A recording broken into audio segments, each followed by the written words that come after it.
Anyway, someone was calling me. What was I saying? I don't know what I was saying now.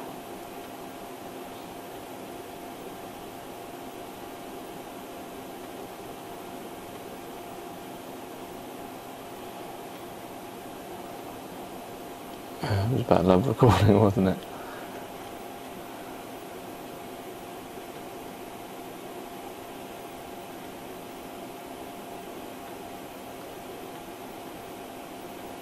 Can you remember? If you could tell me what I was actually saying before I was interrupted, it would help, because I've forgotten. I know it was about, oh, I remember, love recording number 153. It just came, that name came up to me. But then I was thinking, and I thought about it actually after I actually titled it that I just liked the number, it sounded okay.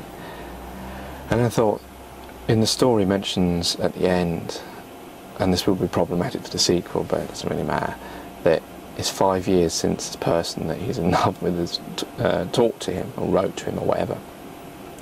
And he's been recording at least 3 of these per day, which he would never only do 153 then, he'd be on like 1,000 or something. So what I'm going to do is I'll probably call that love recording A300 or whatever, and just he will mention in that he's gone through all the numerals, and I know it's going to be called love recording City of Clouds or something like that, because when I was coming home today after overtime, I was looking at the clouds, and I mentioned to the friend, colleague at work, I was saying how beautiful the clouds looked, and they said, "What? Beautiful? Where?" Obviously he didn't see the same as I see when I look at them, and it was a really big like horizon scene, and these clouds were very fluffy, and I said to him about it being like the clouds being a city of clouds, and you could walk upon them. And that's the theme that then thought, oh, I'll call that can be the sequel to love recording City of Clouds, something like that. And that's what that's going to be about, so that's to be done. There's also another one, which is a little bit, when I was thinking over it, it reminded me, I haven't read it before, The Passionate Friends by H.G. Wells. I've only read the first page, and I know this story is something about a boy, H.G. Wells, or the author of the book, the voice of the book, who's left an account of his life and loves to his son to read when he gets older. And when I was thinking of this idea, I thought, oh, this has already been done, but I'm not too worried about that. And the idea of this play will be the son of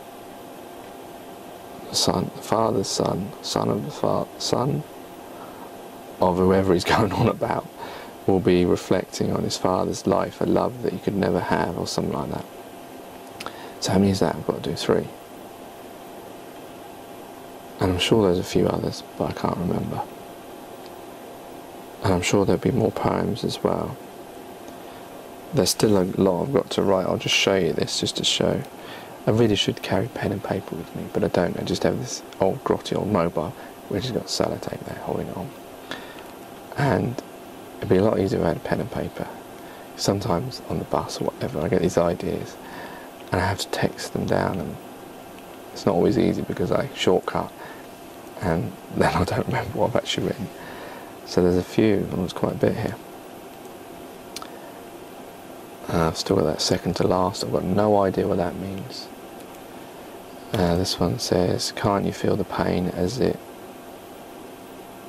pours from my pen?" So you'll see these later on somewhere in the middle of a poem somewhere.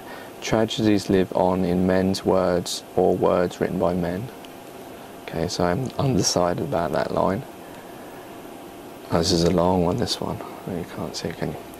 I saw, it says Nen, N-E-N, what's that? I saw men take back their land, their claim, freedom. I sat transfixed on bus as I received vision from future of the uprising of species. I saw a billion hearts beat all in a line, stop a trillion loves left behind, the bus windows covered in young man's blood splattered across, tears from all the wars to come, the battle of man's devolution. But yeah, that was some bus ride, wasn't it? Sorrow's Edge, that's all I've got for that.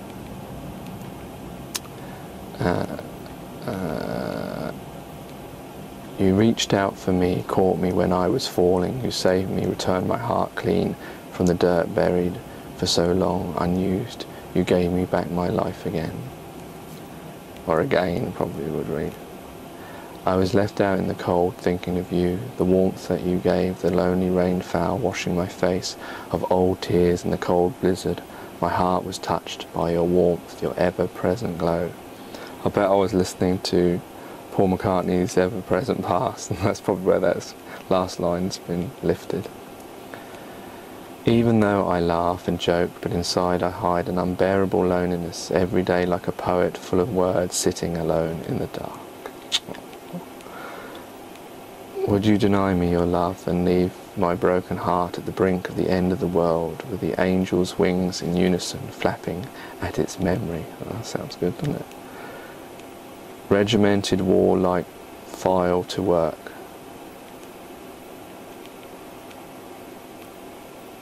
She extinguished me as easy as a thrown cigarette. That's a great line, isn't it?